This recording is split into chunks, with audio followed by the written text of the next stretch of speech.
नमस्कार, मैं रवीश कुमार। जिन जिन नेताओं का स्वाभिमान इस बात से आहत हो रहा है कि रुपए को तमिल में कैसे लिखा जा रहा है, उन नेताओं से पूछा जाना चाहिए कि जब लोगों के हाथ में रुपया नहीं होता, जब भारत की बड़ी आबादी 25,000 महीना भी नहीं कमा पाती, भारत के 100 करोड़ लोग जरूरी चीजों के अलावा खरीदने की हालत में नहीं हैं, तब उनका भाषा और राष्ट्र को लेकर स्वाभिमान आहत क्यों नहीं होता? तब इस देश के वित्त मंत्री को यह सब खतरनाक क्यों नहीं लगता? लेकिन जैसे ही कुछ ऐसा दिखता है जिसे लेकर भावुकता पैदा की जा सकती है, उनका बयान तो आ जाता है। हम इस वीडियो में बताएंगे क्यों तमिलनाडु को लेकर जो भावुकता पैदा की जा रही है। हो सकता है कि यह डीएमके के लिए भी फायदे की बात हो और बीजेपी के लिए भी, लेकिन आम जनता का इसमें क्या भला हो रहा है? संस्कृत बनाम तमिल का मैच खेला जा रहा है, जबकि सभी को पता है कि 10 साल हो गए मोदी सरकार संस्कृत के नाम पर एक कॉलेज ऐसा नहीं दिखा सकती है जिसे वो इस भाषा के विकास के लिए मॉडल की तरह आपके सामने पेश कर सके। अगर ऐसा कोई कॉलेज होता या यूनिवर्सिटी होती तो आज संस्कृत यूनिवर्सिटी की मिसालें दी जा रही होती और यूनिवर्सिटी की रैंकिंग में उसका कोई स्थान या मकाम नजर आता। तमिलनाडु ने अपने बजट में रुपए के हिंदी संकेतक की जगह तमिल में लिखे जाने वाले रू के चिन्ह का इस्तेमाल कर लिया तो वित्त मंत्री निर्मला सीतारमण का बयान आ गया कि खतरनाक है। क्या यह इतना बड़ा मसला था? भारत की बुनियाद इतनी कमजोर है कि आप रुपए को तमिल या बांग्ला या ओडिया में लिख दें तो खतरनाक हो जाएगा। इस खबर से किसी का स्वाभिमान क्यों नहीं आहत हुआ?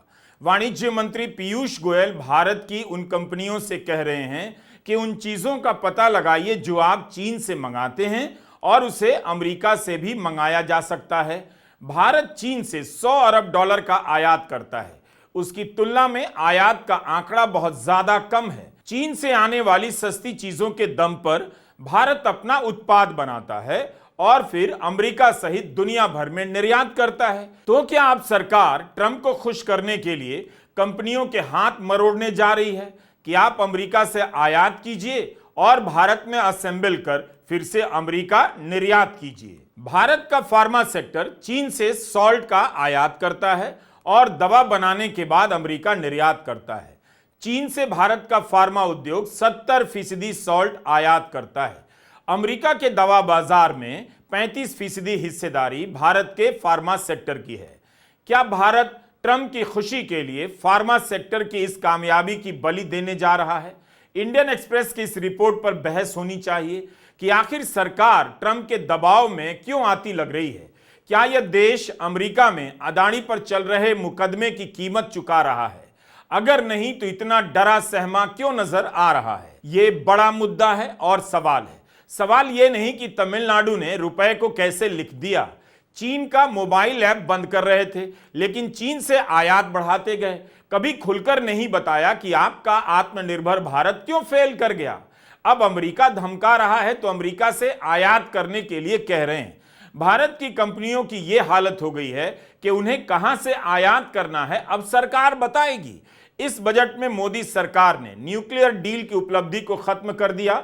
साल 2010 में कितनी बहस हुई। मनमोहन सिंह की सरकार ने कानून पास किया कि विदेशी कंपनी जो परमाणु उपकरण और कच्चा माल भारत भेजेगी उसकी खराबी की जवाबदेही उसकी होगी, उसे जुर्माना देना होगा।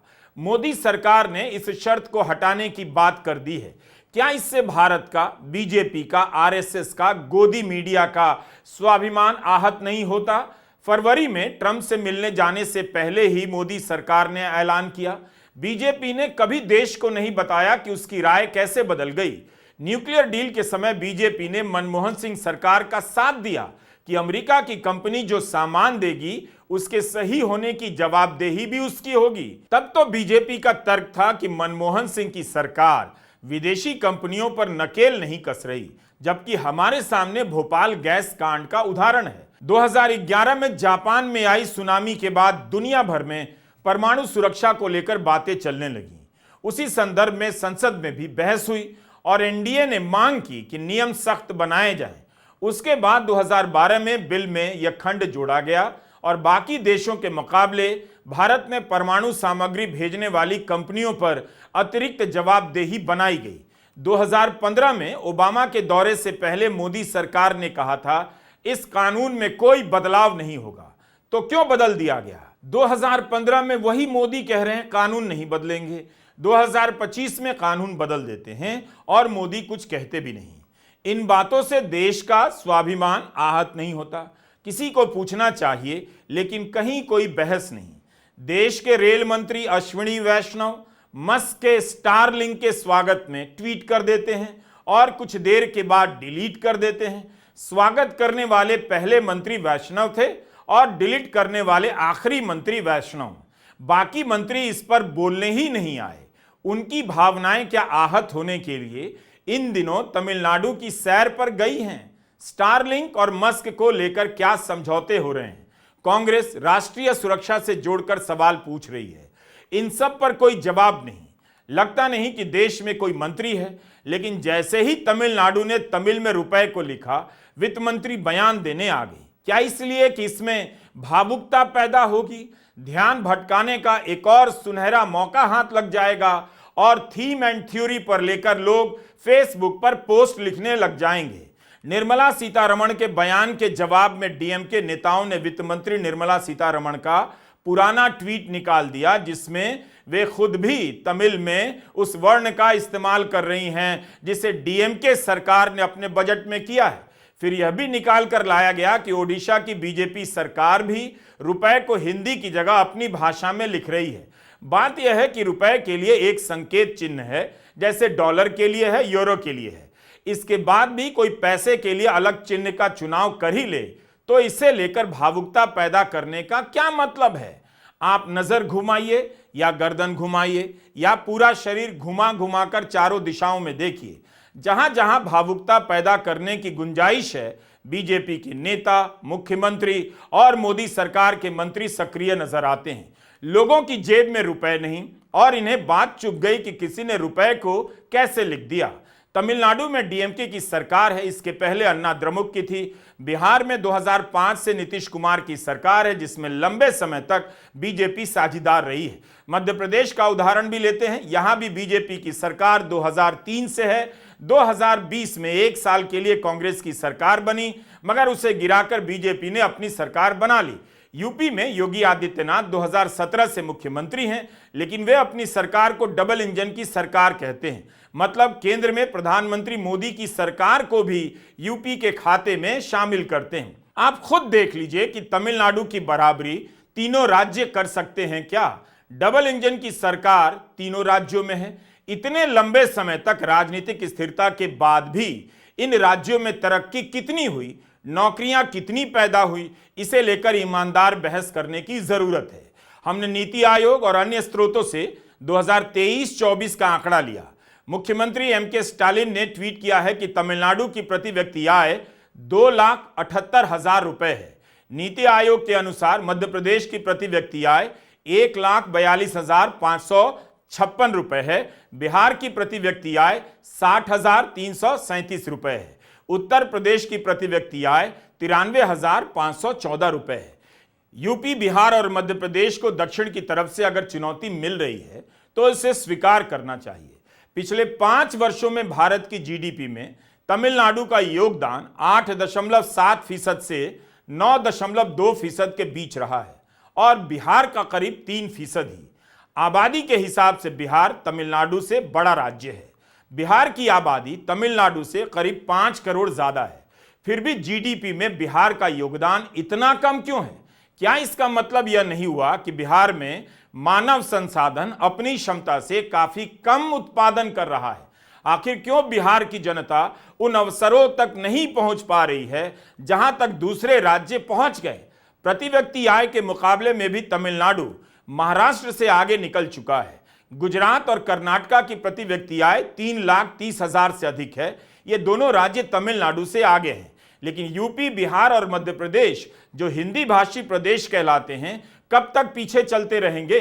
तिरपाल के पीछे छुपने से क्या फायदा? सामने से आकर बताना चाहिए। कहीं 10 साल से तो कहीं 20 साल से हिंदी प्रदेश में बीजेपी की एक पार्टी की, एक विचारधारा की सशक्त सरकार है और क्या तरक्की हुई। पी त्यागराजन तमिलनाडु के आईटी मंत्री हैं। काफी समय से कह रहे हैं कि अमीर राज्य राजस्व जमा कर केंद्र को देते हैं और केंद्र सरकार के पास जो राजस्व का भंडार जमा हो रहा है उसमें से तमिलनाडु को कम मिलता है, यूपी बिहार को ज्यादा मिलता है। केंद्र से मिलने वाले सभी ग्रांट और योजनाओं के तहत यूपी को 4 रुपए 35 पैसे मिलते हैं तो तमिलनाडु को 1 रुपए के बराबर मिलता है। पी त्यागराजन का कहना है कि यह कब तक चलेगा। जो राज्य अच्छा कर रहे हैं उनसे पैसा लेकर उन राज्यों को दिए जा रहे हैं जो कई दशकों से अच्छा नहीं कर रहे हैं, और ऐसे राज्य कब तक बहाने बनाएंगे, कब अपने काम का नतीजा दिखाएंगे। जब तक अधिक आबादी वाले और कम प्रति व्यक्ति आय वाले राज्य तरक्की नहीं करेंगे इस देश का कोई भविष्य नहीं। क्या यह बात बहस के लायक नहीं? हिंदी प्रदेश के नेताओं को पता है कि हिंदी भाषी राज्यों में जो काम तिरपाल से हो सकता है, रमजान और होली के डिबेट से वोट बन सकता है, तो फैक्ट्री लगाने और आर्थिक अवसर पैदा करने की जरूरत क्या है? आप भी सोचिए कि नेताओं को क्यों इतनी मेहनत करनी चाहिए। आपने मस्जिदों को तिरपाल से ढकने वाली खबरें देखी होंगी। होली के दिन तिरपाल से ढककर व्हाट्सएप में मैसेज घुमाया जाने लगा कि रामलला तिरपाल के टेंट में थे तो उसका बदला ले लिया गया, जबकि प्रशासन कह रहा है कि रंग से बचाने के लिए, कानून व्यवस्था बनाए रखने के लिए ऐसा किया गया है। ऊपर से कुछ और भीतर से कुछ और की इस राजनीति को समझकर भी हिंदी प्रदेशों को क्या लाभ मिला। लेकिन तमिलनाडु के नेताओं को यह बात समझनी होगी, जब मस्जिद पर तिरपाल डालने से वोट मिल सकता है तो फैक्ट्री लगाने, जिलों में अच्छा कॉलेज बनाने के लिए नेता क्यों मेहनत करें। एक ट्विटर हैंडल है सरल व्यंग्य। इनका व्यंग्य कितना मारक है कि इतना भव्य राम मंदिर बनाने का क्या फायदा जब तुमको नाचना ही मस्जिद के सामने है। यूपी और बिहार की राजनीति को कोई भी मंदिर मस्जिद की राजनीति से निकाल नहीं सकता।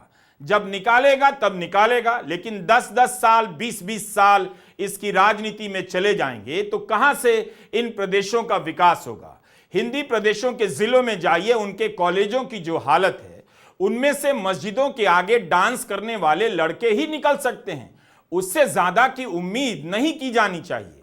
क्या आप जानते हैं कि अगर उत्तर के राज्यों में तिरपाल से मस्जिदों को ढकने का अभियान चलने लगा तो इसका फायदा तमिलनाडु को पहुंच सकता है। हमने देखा कि तिरपाल का उत्पादन कहां कहां होता है। बहुत ज्यादा जानकारी तो नहीं मिली, लेकिन यहां वहां से जो भी मिला उससे यही समझ में आया कि तिरपाल के उत्पादन में तमिलनाडु आगे तो है। इंडस्ट्री आउटलुक नाम की वेबसाइट पर हमें भारत की सबसे बड़ी तिरपाल कंपनियों की जानकारी मिली। 2023 के आंकड़ों के अनुसार भारत में तिरपाल बनाने की सबसे बड़ी कंपनी है अर्जुन टारपोलिन्स इंडस्ट्रीज। 1989 से तमिलनाडु के सेलम की यह कंपनी तिरपाल बनाने का काम कर रही है। भारत के अलावा कई देशों में इनका सामान जाता है। मुमकिन है यह आंकड़े बदलते रहते होंगे, मगर तमिलनाडु में तिरपाल का उद्योग काफी पुराना और कामयाब है। आपदाओं के समय अस्थायी शिविर बनाने में, बारिश के समय मुंबई के मकानों को ढकने में, अनाजों को ढकने में, शामियाने में इस्तेमाल होता है तिरपाल। लेकिन मस्जिद को ढकने में भी इसका इस्तेमाल हो सकता है। इस अवसर का उत्पादन यूपी ने किया। 500 साल का इतिहास है तिरपाल का, लेकिन इस तरह से इसका उपयोग हो सकता है, इसका श्रेय यूपी पुलिस और मुख्यमंत्री योगी को दिया जाना चाहिए। इसलिए तमिलनाडु के नेताओं से आग्रह है कि फालतू में विकास के पैमानों पर उत्तर के राज्यों को चैलेंज कर उन्हें मस्जिद को ढकने के सबसे जरूरी काम से कतई न भटकाएं। चुपचाप तिरपाल का उत्पादन बढ़ाते रहें और इस राजनीति से लाभ कमाते रहे। देश की यही हालत हो गई है, वरना हमने जो बात व्यंग में कही है उसमें हंसी नहीं आती, शर्म आती है। कब तक धार्मिक उन्माद की यह राजनीति चलेगी? तिरपाल हिंदी प्रदेश का नया भविष्य है। स्टालिन की आलोचना बिल्कुल होनी चाहिए कि वे विकास के मामले में चुनौती देकर हिंदी प्रदेशों की राजनीति को धार्मिक उन्माद से हटाने की नापाक कोशिश कर रहे हैं। मेरी इस बात से हाउसिंग सोसाइटी के अंकिल लोग खुशी के मारे गेट पर लौटने लग जाएंगे। उन्हें वाकई इसमें भारत के उदय की कोई थ्योरी नजर आ जाएगी। लेकिन ट्रंप के आगे भारत क्यों सहमा हुआ है, इस पर उनसे बोला नहीं जा रहा है। आजकल तीर्थ अर्थव्यवस्था की बात होने लगी है कि इससे अवसर पैदा हो रहे हैं, लेकिन इसका कोई मुकम्मल ठोस मूल्यांकन नहीं हो रहा कि 10 करोड़ लोगों के आने से कितने लाख करोड़ का बिजनेस पैदा हो रहा है, स्थायी और अस्थायी। अगर ऐसा होता तो बनारस और अयोध्या ही अकेले तमिलनाडु की बराबरी कर जाते। यह नवंबर 2024 की रिपोर्ट है सीएजी की। इसके अनुसार 2024-25 के पहले 6 महीने में तमिलनाडु की जीएसटी का संग्रह दर 20% से अधिक रहा। इसके लिए तमिलनाडु ने लीकेज रोकी और कई बदलाव किए। यूपी और गुजरात में जीएसटी संग्रह की दर 14% के आसपास ही रही। 2022 में बिहार ने जातिगत सर्वे किया। उसमें यह बात निकल कर आई कि 13 करोड़ की आबादी में से 53 लाख से अधिक लोग दूसरे राज्यों में रहने चले गए। यह आबादी का 4.3% है। यूपी और बिहार को यह भी सर्वे कर लेना चाहिए कि उनके राज्यों में दक्षिण के राज्यों के कितने लोग आ रहे हैं, जवाब मिल जाएगा। बिहार की आबादी करीब 13.07 करोड़ है और 12.48 करोड़ के पास परिवहन का कोई साधन नहीं। केवल 0.44% के पास 4 पहियों वाली गाड़ी है। 95% से अधिक बिहार वासियों के पास यातायात का कोई निजी साधन नहीं है। क्यों नहीं है? इसका जवाब यह है कि बिहार की आबादी का 34% महीने का 6,000 या उससे भी कम कमाता है। 47% आबादी 20,000 रुपए महीना से भी कम कमाती है। आप बिहार की गरीबी का अंदाजा लगाइए और फिर 20 साल से मुख्यमंत्री के पद पर विराजमान नीतीश कुमार से पूछिए कि आपने कौन सा विकास किया कि आधी आबादी 20,000 रुपए से भी कम कमाती है हर महीने। इसलिए नीतीश कुमार अभी भी और हर चुनाव में 20 साल पहले के लॉ एंड ऑर्डर की बात करते हैं, जबकि पिछले 5 साल में सोने चांदी की दुकानों से लेकर बैंक डकैती की कितनी घटनाएं हुई हैं, इससे जुड़ी खबरों को आप निकालेंगे तो हैरान रह जाएंगे। 20 साल पहले क्या हुआ, इसे लेकर बिहार में कब तक बात होती रहेगी। 2023 से लेकर 2025 की कुछ खबरें हमने निकाली। मुजफ्फरपुर, भागलपुर, वैशाली के पंजाब नेशनल बैंक में लूट हुई। दरभंगा के बिहार ग्रामीण बैंक में लूट होती है। समस्तीपुर में बैंक ऑफ बड़ौदा, वैशाली में दक्षिण बिहार ग्रामीण बैंक में भी लूट हुई। 2023 में औरंगाबाद, गोपालगंज और सहरसा के बैंक ऑफ इंडिया में लूट हुई। सिवान में यूनियन बैंक ऑफ इंडिया लूटा गया। 2024 के अगस्त में पटना की पीएनबी ब्रांच में बदमाशों ने 21 लाख रुपए लूटे। लखीसराय के बैंक ऑफ इंडिया में भी लूट हुई। जुलाई महीने में शेखपुरा में एक्सिस बैंक में 28 लाख की लूट हुई। एक महीने बाद पटना में पीएनबी की ब्रांच में दिन दहाड़े 21 लाख की लूट हो जाती है। दिसंबर में बिहार के एक गैंग ने लखनऊ में इंडियन ओवरसीज बैंक की ब्रांच में करोड़ों की डकैती कर डाली। यूपी पुलिस के एनकाउंटर में 2 आरोपियों की मौत हो गई। 20 साल पहले लालू यादव के समय की घटनाओं को लेकर याद दिलाने की राजनीति करने वाले अपने समय की इन घटनाओं की बात नहीं करेंगे। 20 साल के नीतीश राज में बिहार की गरीबी का जो आंकड़ा है उसकी बात नहीं करेंगे। जब भी चुनाव आता है या तो मुद्दा जाति की तरफ जाता है या धर्म का नाम लेकर हंगामा मचाता है। हिंदी प्रदेशों की राजनीति और वहां की सरकारों में समस्या तो है। फ्लाईओवर और एक्सप्रेसवे बनाकर विकास दिखाया जाता है, जबकि उन सड़कों का काम केवल अपने अपने राज्य से पलायन करने में हो रहा होगा। उन सड़कों से बिहार और यूपी में अभी इतना बदलाव नहीं हुआ कि पलायन बंद हो जाए। लोग मजदूरी के लिए चंदौली और चंपारण से केरला जाना अभी बंद नहीं कर रहे हैं। आए दिन एक्सप्रेसवे का ऐलान होता रहता है, उद्घाटन होता रहता है, लेकिन इनसे कितना विकास हुआ बन जाने के बाद कोई हिसाब नहीं दिया जाता। नवंबर 2021 में मुख्यमंत्री योगी आदित्यनाथ ने पूर्वांचल एक्सप्रेसवे के उद्घाटन के वक्त ट्वीट किया था कि पूर्वांचल एक्सप्रेसवे से यूपी को $1 ट्रिलियन की इकोनॉमी बनाने में मदद मिलेगी। लेकिन क्या कोई आंकड़ा यूपी सरकार दे सकती है कि इस पर औद्योगिक उत्पादों की ढुलाई कितनी हो रही है? मुख्यमंत्री योगी आदित्यनाथ के ही एक ट्वीट में कहा गया है कि देश के कुल एक्सप्रेसवे में 55% हिस्सेदारी यूपी की है। लेकिन यह भी बताना चाहिए कि यूपी के एक्सप्रेसवे से देश में मालों की ढुलाई का कितना प्रतिशत हो रहा है। जब भी नेता किसी 1-2 चीजों को लेकर दावा करने लग जाएं, तब आपको भी संदेह करना चाहिए, क्या वाकई एक्सप्रेसवे से इतना विकास हो जाएगा? प्रदेश की अर्थव्यवस्था बेहतर हो रही है। एक्सप्रेसवे बनने के बाद उन इलाकों में क्या बदला? सड़क के अलावा और कौन सा आर्थिक उत्पादन होने लगा? हमने यह वीडियो दक्षिण के राज्यों को स्वर्ग और उत्तर के राज्यों को नरक बताने के लिए नहीं बनाया है, बल्कि इसलिए बनाया है कि तिरपाल और उर्दू के नाम पर राजनीति को नरक मत बनाइए। रुपए को कैसे लिखा जाए इसे लेकर भावुकता की नौटंकी छोड़िए। कई जगहों पर छपा है कि बिहार में नीतीश कुमार की सरकार सरकारी कर्मचारियों को उर्दू सिखाएगी, ट्रेनिंग देने पर विचार किया जा रहा है। इस पर बीजेपी वहां क्या सरकार से समर्थन वापस ले लेगी? विरोध तक नहीं कर पा रही। लेकिन यूपी और राजस्थान में देखिए, उर्दू के नाम पर आपको उल्लू बनाया जा रहा है। नमस्कार, मैं रवीश कुमार।